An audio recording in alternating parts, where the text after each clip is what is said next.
Welcome into the show. It is Daniel Wortman coming to you live from the Dream Imaginate Sports Studios. It is 8 a.m. on the East Coast. This is your 5 a.m. super early morning wake-up call. And for all of you in time zones in between and around the world, welcome into the show. Last week we were off while we were handling some things over in Europe. What a week. What a week it's been. Had a really busy, probably 8 or 9 days handling business in different places. And I'm going to kind of go through that timeline a little bit and cover just a little bit from each of that trip that began Thursday after the show. This is February the 13th. We finished the show, packed up, and headed north and headed into Nashville, Tennessee. And why would we be going to Nashville, Tennessee? It was the site of the 2020 U.S. Soccer Annual General Meeting, and it took place beginning Thursday evening through Saturday evening.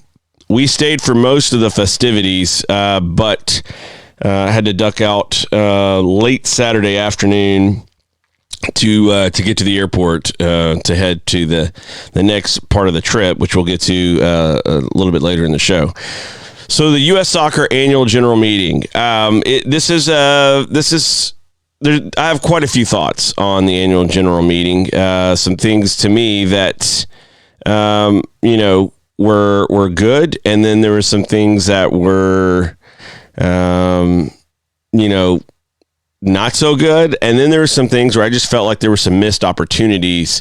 Wasn't necessarily good or bad, just like how do we, if I'm running an event or putting something on, it's more of a thing of how can we make it better. So these are some thoughts I have in that regard as well. First off, a lot of the good things, because I want to start on some positives. Number one, it's always a good time to see everyone, all of the stakeholders.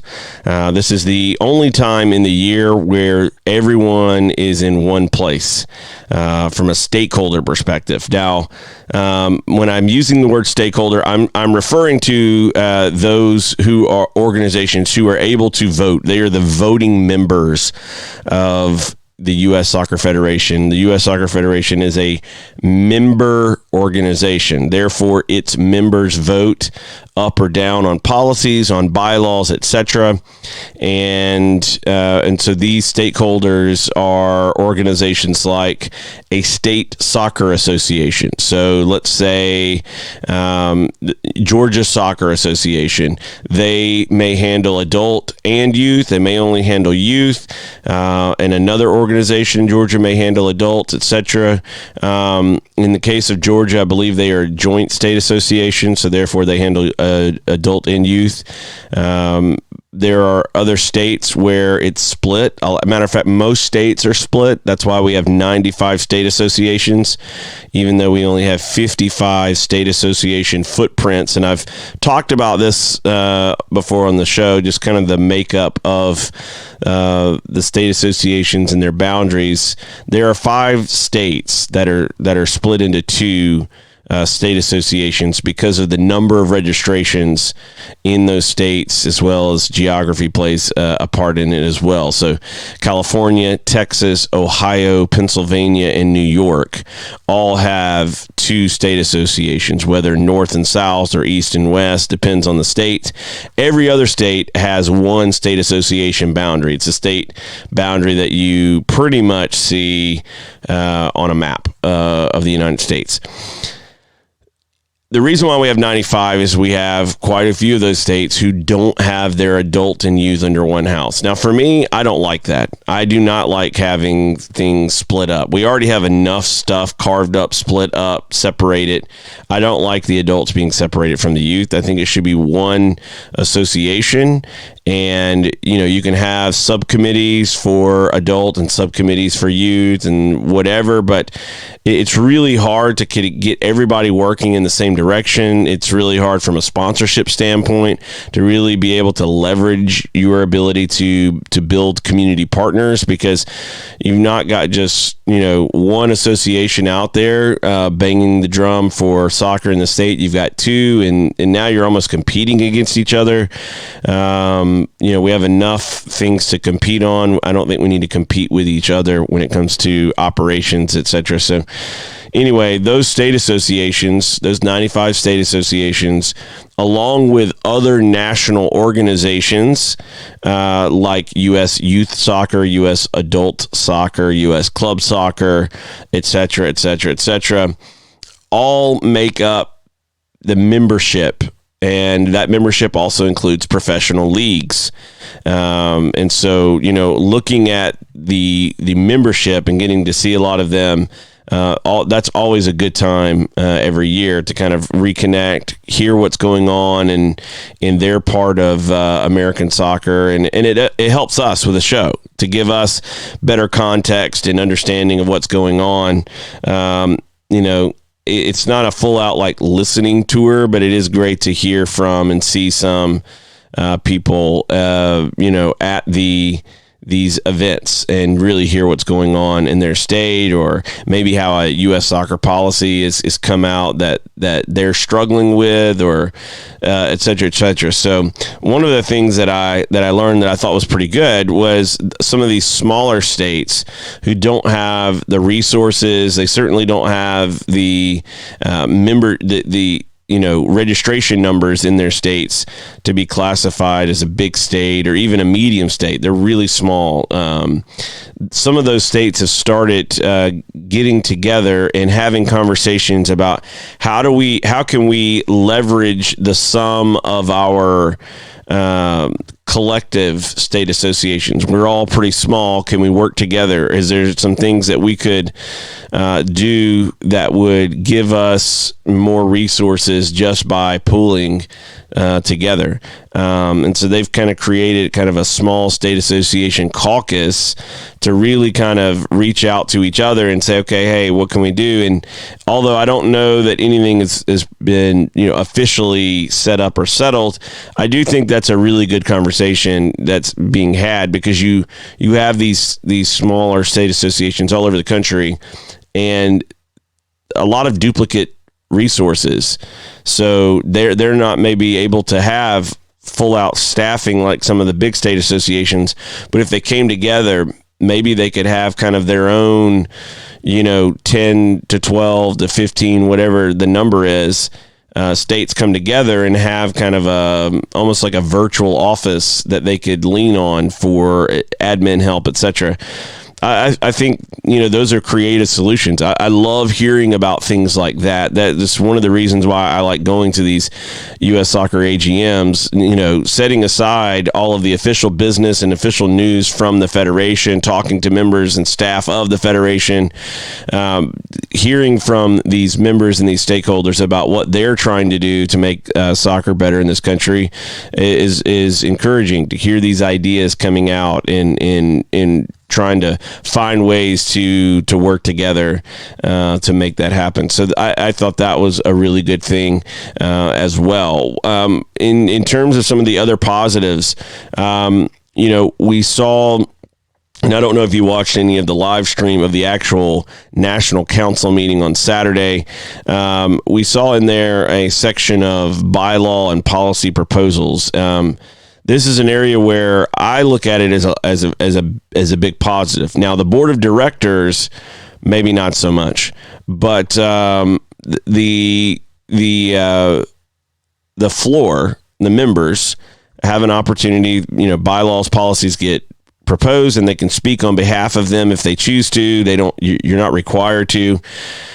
And on some of them got to speak up and definitely voiced a sense of displeasure at what was going on. And it was, you could feel it in the room. The parliamentarian that was on site to kind of oversee this portion of bylaw and policy submission, voting, discussion, etc., had to rule several times on some motions where there were unhappy members who had proposed things and felt like they were not being heard, they were not having a voice, and all of that, or at least most of that, was directed at the board, who, when you talk to the membership, and this is another reason why I like to go, you go around and you talk to the membership and just sit in and listen in their meetings, you hear basically that there's kind of two camps within the Federation.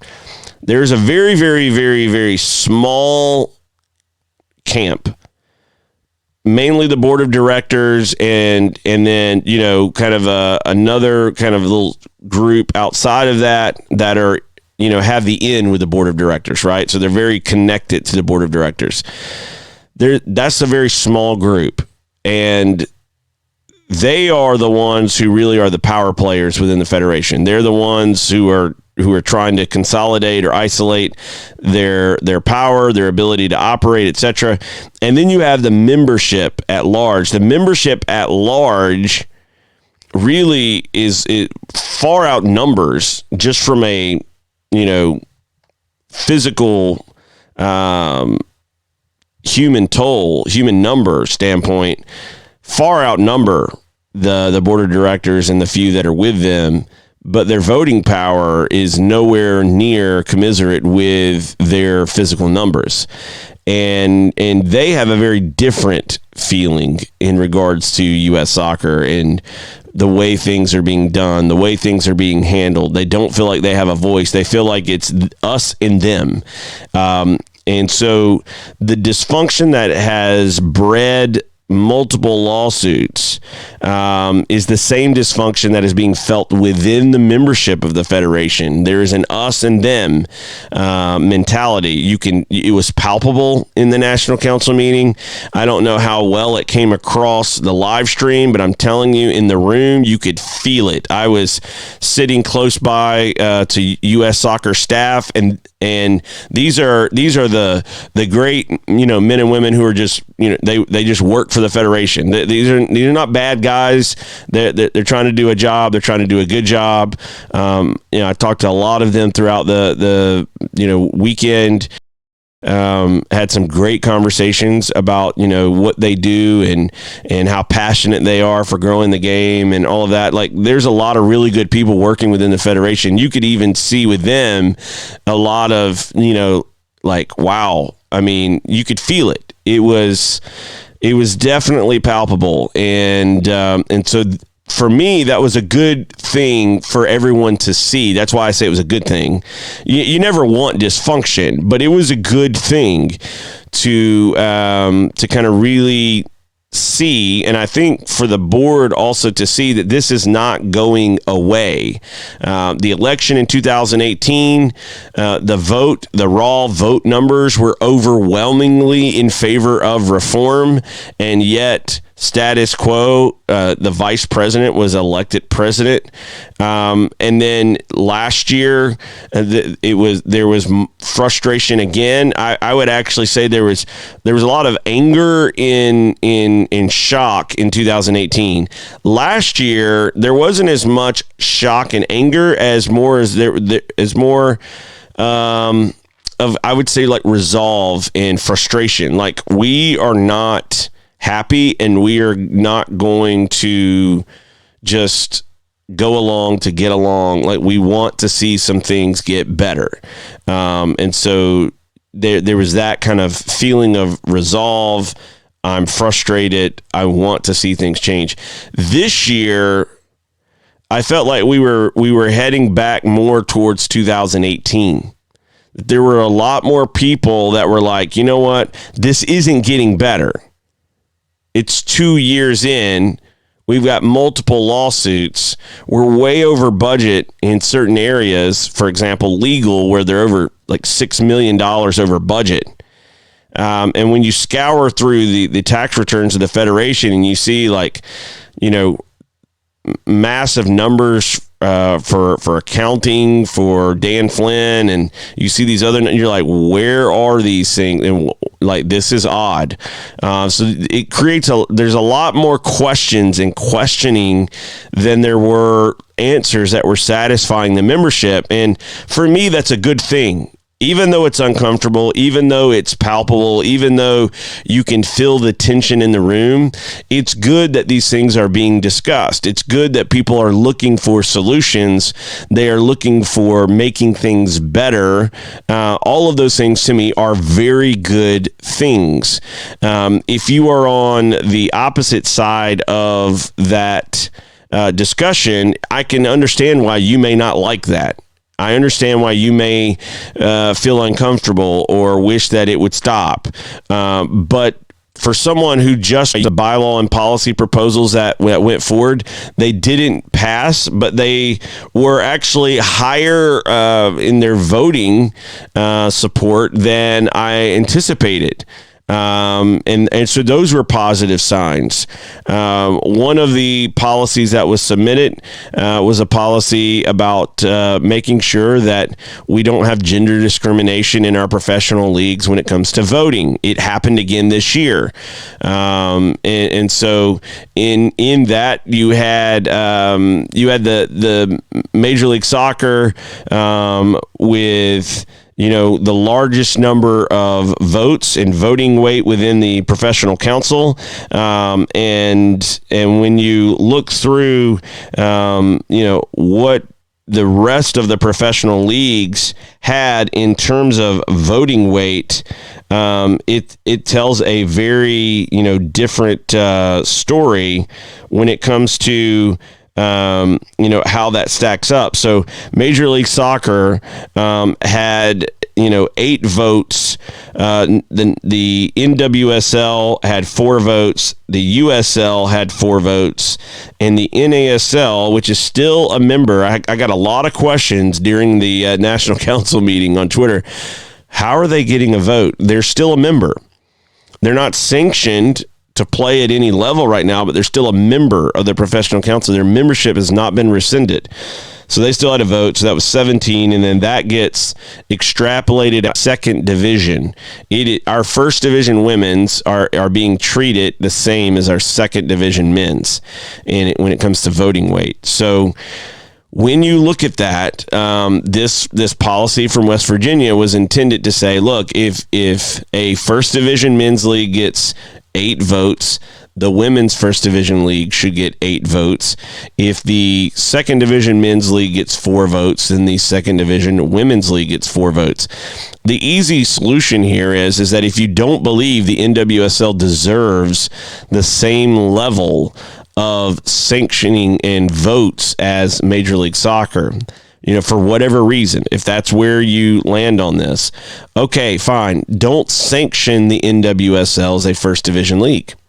Sanction them as a second division league equal to their voting weight and requirements of a second division men's league. Plain and simple. Done. And you move on. If you're going to sanction them as a first division women's league, there should not be a gender gap in terms of their voting power. Plain and simple. It's a federation thing within your league. That does not mean that Major League Soccer should subsidize the NWSL. It doesn't mean that they should not try to build as big commercially as they possibly can. It's just saying that within the federation, if you're sanctioned D1, then plain and simple, you get the same voting weight as every other D1, regardless of whether it's men's or women's. And so you could have voting, but my personal opinion is that policy was kicked out to make it a bylaw, simply to make it harder for it to pass. That's just my view, because policy only takes 50% plus 1 of the membership approval. A bylaw takes a 2/3 majority and is a little bit higher bar, therefore more difficult to make a change to a bylaw than a policy. That's my view on it. So I know that West Virginia is intending to come back next year to the 2021 AGM that will be taking place in Atlanta, Georgia, to see that vote take place and have our professional council eliminate its gender discrimination when it comes to its voting. So that part kind of shook out and happened. In regards to some of the other positives, I mean, it was great to get to meet some more of the U.S. soccer staff and kind of, talk with them off the record, or just kind of where they're at, what they're seeing, how they're feeling in terms of progress within the country, progress with some of the lawsuits, things like that, to kind of get a feel for where they were at. I sat in on a board of directors meeting with all of the board members, and as soon as he started to talk, Don Garber looks over, and I'm sitting right behind Sunil. He looks over and sees, me sitting there, and knows there's all these people in the room. And one of the things I talk about on the show all the time is these conflicts of interest. Don Garber's made millions of dollars off of contracts with the Federation. And so I've talked about this on the show, how I don't like it. I don't think it is proper that he serve as a board member and be able to make that kind of money in contracts back from the board. And he immediately stands up and goes, look, I can't sit in here, while you guys are going to discuss this. He looks over at Carlos Bocanegra and was like, Carlos, I think you and I need to go. Turns to Alec Papadakis, who's the owner of the USL, who's on the board, and says, look, Alec, I think it's a good idea for you to go as well, but, you do what you want. Carlos, you and I, because Carlos works with Major League Soccer in the Atlanta operation, Atlanta United. And he says, you and I are leaving. And Alec kind of awkwardly stood up, and the three of them walked out of the room, while Sunil, who didn't think it was a big deal for them to even walk out, nothing I'm going to say is going to be a conflict. You could tell awkward, funny moment for me to just kind of watch this, dog and pony show about, no, I'm going to recuse myself and conflict of interest and I can't be in here. You could see what the culture of the room really was, because there was no move from Carlos or anyone else to say, hey, if we're going to discuss this preemptively, if we're going to discuss this, none of the lawyers said this either. If we're going to have a discussion about this, we feel it's wise that Don and Carlos and Alec need to leave. Nobody brought it up. No one said anything. And then when Sunil starts to talk, and I'm looking eye to eye with Don Garber, he immediately is like, hey, I gotta go. I gotta go. And so that was kind of funny, in the board meeting. That was probably the highlight of the board meeting for me, because everything else was kind of, boring. There wasn't really anything there that was, very eye-opening. To me, there was a lot of content, kind of almost like a sales pitch for the people that were just observing, we're moving forward and something you would expect to see in the National Council meeting. So I didn't, from a content perspective, didn't really feel like there was much there. But that brings me to my last point, and we're going to get to this last point, and it's kind of a series of ideas here going forward of some things I've observed over the last off of Your Next Order. We'll be right back after this.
are some opportunities. I was definitely not. I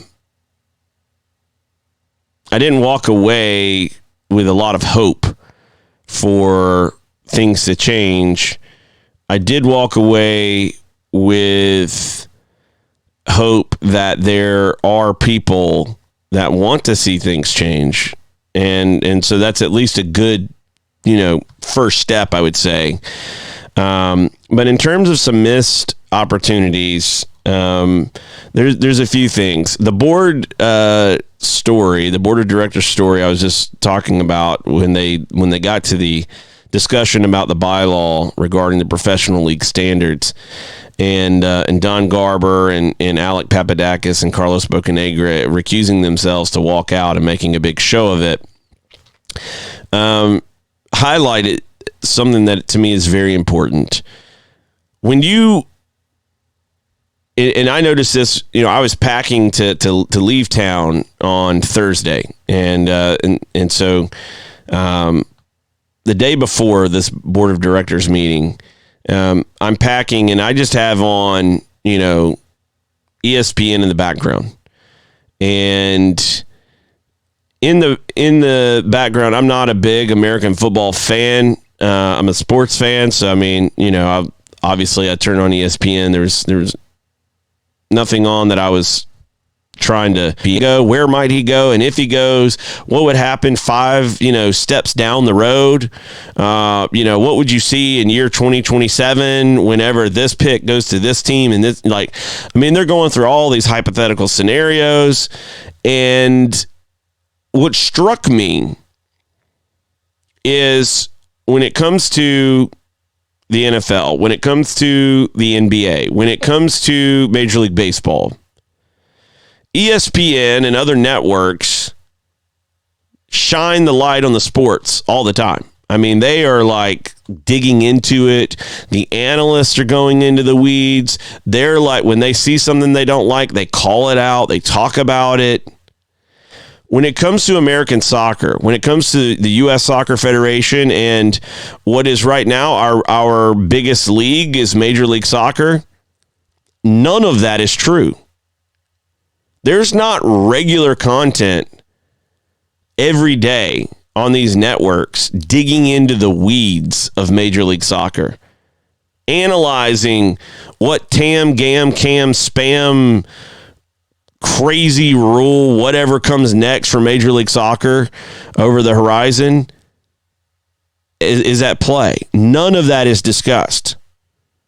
They're not looking into the weeds of certain things. They don't get into any decisions from the Federation as to what's taking place, what's not taking place, the ramifications of a bylaw change or a policy change.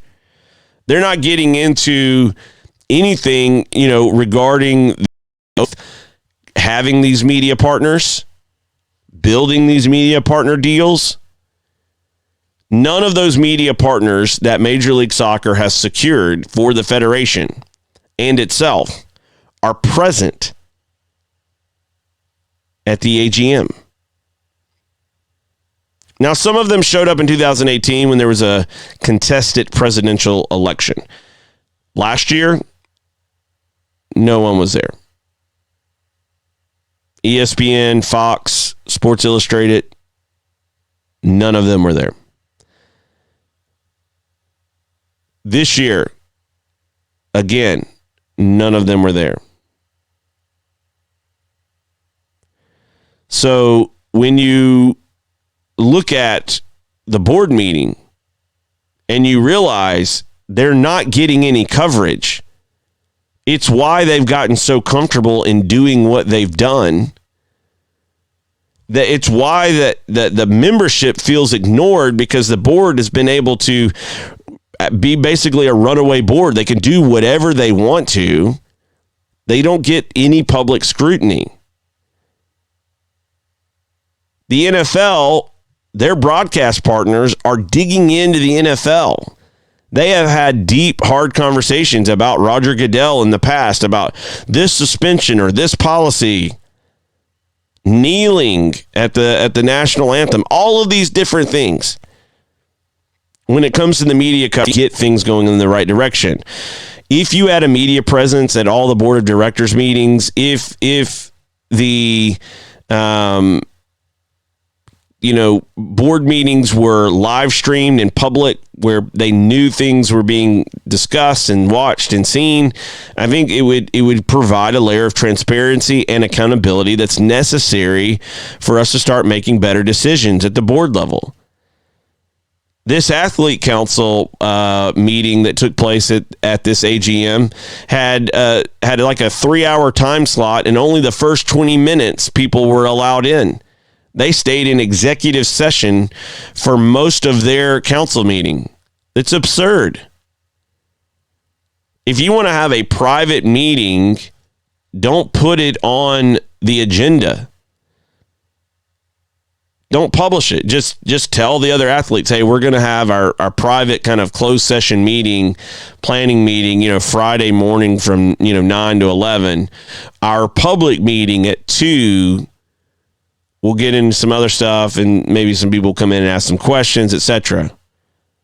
But instead, that didn't happen. It was 20 minutes, kick everybody out. The rest of the meeting was closed session.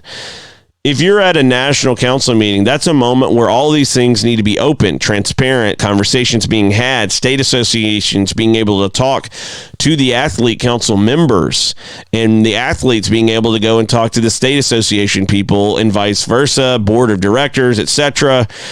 There needs to be more open conversation.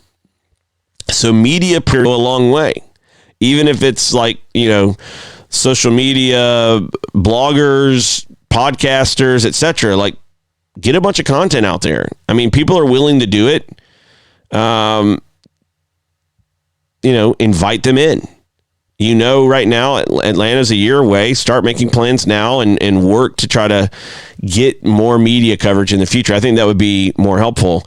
Some of the other missed opportunities is, all of these partnerships and vendors of the Federation, there's just really no presence there during the event. Like, you're never really seeing anything like a true convention would be in a classical sense, in a traditional sense. I think there's a lot of missed opportunities there for vendors, for sponsorships, for partnerships that, could even help subsidize some of the costs of an annual general meeting. And I think that, one of the other aspects that I think is an opportunity is that, having all of the meetings be open, as I mentioned, having proactive built into the schedule times where you basically put board members and state association members and athlete council members and others in various settings where dialogue takes place, where discussions take place, almost like, breakout session work groups, basically. I think that would be another thing to kind of get people to start kind of getting out of this us versus them, and really, this is a really good discussion. And I actually wish that meeting was carried out everywhere else. I feel like that would have been much more beneficial from an AGM standpoint. So media coverage, media presence, transparency with meetings, making them open, work groups, having, more vendors around, I think would also be good as well. And finding ways to work together rather than be enemies. And I think the Federation's going to have to do a better job from a leadership standpoint. Under Carlos's leadership, this is just his record. Now, he can argue all he wants. It's not his fault. I'm not saying it's all his fault, but it is under his watch. We have a litany of lawsuits, and I think that we are in a climate and an environment where we will continue to see litigation be the solution because people don't feel like they can have a voice, that they get heard, that they have a way to see things change in a positive way without litigation. And so all of those aspects are part of the culture, the environment and dysfunction. And you felt it on the floor of the National Council meeting, and you definitely would hear people kind of, under their breath just be like, give me a break or what have you. There's a lot, but we do have some deep issues. I disagree with the Federation. I've said this many times. I disagree with the Federation that we should make soccer the preeminent sport in America.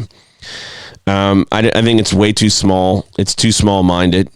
I think we need to have a bigger goal, because if we have a bigger goal, it's going to make us stretch ourselves. And I think it would inspire a lot of us to even set aside some differences to figure out how to make that work. And my idea would be that we try to become the greatest soccer country on earth. And if that becomes our goal, making soccer the preeminent sport in America takes care of itself. And so, I hear a lot of excuses about, we're in a sporting landscape where we have to deal with the NFL and Major League Baseball and NBA and NHL, and it's hard, and those are excuses. Those may be realities of what's around, but if you want to build something, you don't walk around saying it can't be done or it's too hard. You inspire people. One of the greatest inspirational speeches is JFK saying we're going to put a man on the moon by the end of this decade.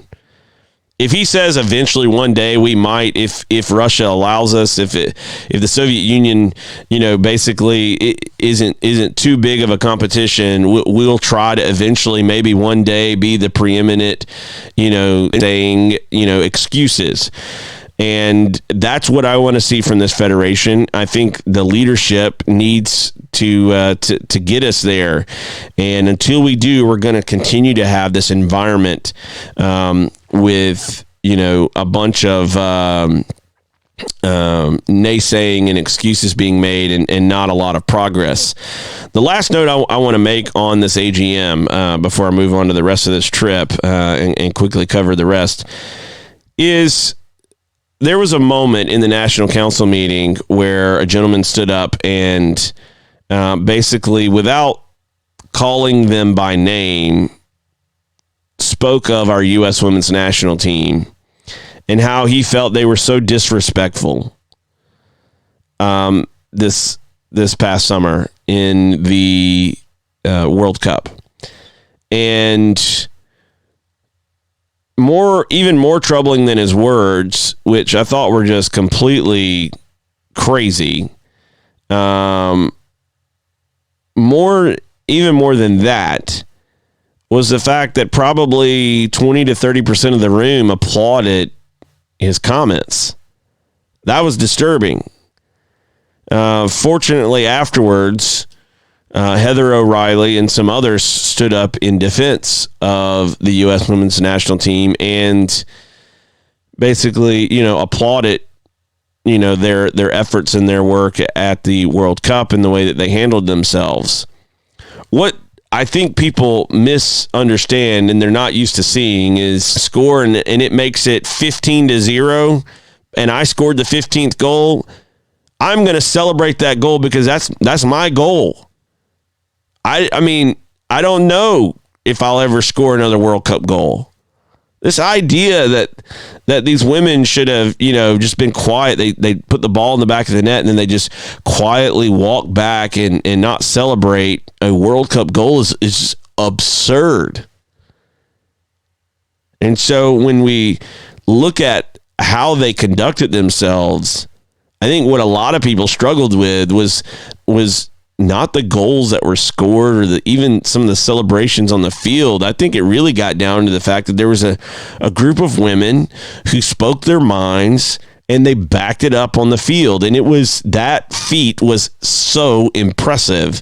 There are so many teams, male, female, around the world that they have a target on their back. UConn in women's college basketball, the Patriots in the NFL.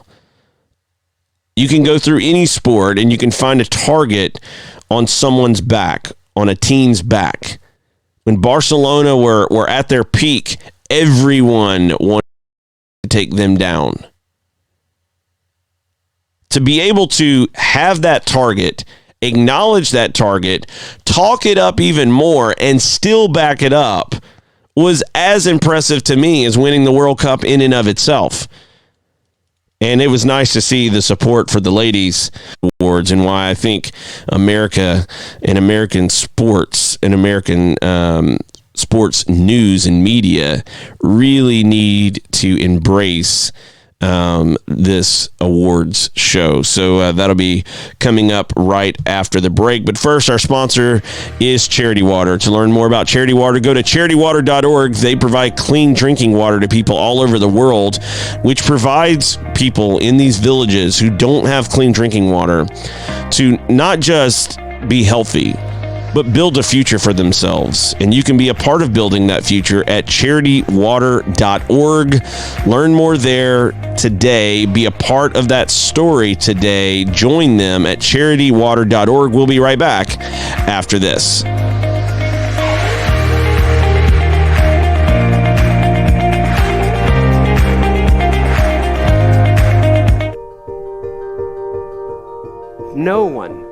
No man, no woman, no child should ever have to drink green water with bugs, with algae, with disease in it. Bad water and a lack of toilets kills more people than all the wars in the world. We know how to bring clean drinking water right now to every single person on earth. And when you can bring water into communities, it truly transforms them. It changes everything. Or you could know that you'd made a difference.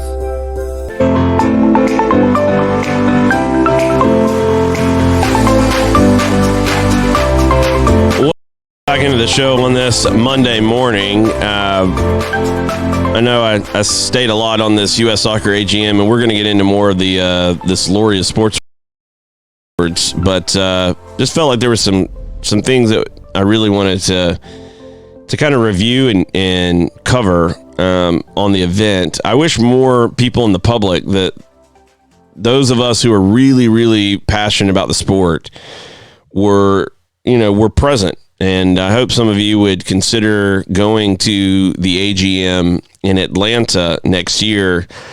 You won't be able to vote on anything, but just to go and speak your mind and listen to them. I think it would be good if more of those things took place, and would help, I think, build bridges and relationships across the country as well. It's also a great time for networking, and you never know. Maybe you're a coach and you're looking to move across the country, and this would be an opportunity. You can meet somebody that works at a state association level that could help you find, a place to settle in somewhere in their state. So all of those things being the case, I really would love to see more get involved. After I left Nashville on Saturday, I headed to Berlin to cover the Laureate Sports Awards. And it really struck me. It had been billed to me as kind of a Liverpool legend, talking about Jurgen Klopp and the job he's doing. I think would be some content that we're going to be able to post as well. So we're excited to share some of that content with you. But the Laureate Sports Awards, they honor these great athletes, and it's not just your Rafa Nadals and Leo Messi's of the world. I mean, we're talking about disabled athletes, comeback athletes. To hear the story of this young lady who at 19 had this horrific wreck about a year or so ago in a Formula One type of car, basically went airborne in her car and crashed into a house, and now she's back racing, and hear her comeback stories is just incredible. So all of these different stories, but the cool thing about this foundation and the Laureate Sports Awards is the things that they do to promote sports around the world and try to build relationships and connections around the world and make the world a better place through sport. And I just think it's a really, really cool thing that they're doing. Tony Hawk, obviously the legend, he has been a partner with Laureus for years and has built skate parks all over the world, including places like Afghanistan. And that's in part to do with this Laureus Sports Foundation. And so I really would love to see American sports media, but also the American public, get a chance to really see these award shows and see what they're doing. It's a really, really cool event, and us who love the sport to show up and really start to see if we can find some common ground and take the sport into a better direction going forward. So thanks for tuning in as always. Look forward to seeing everyone again tomorrow. Goodbye.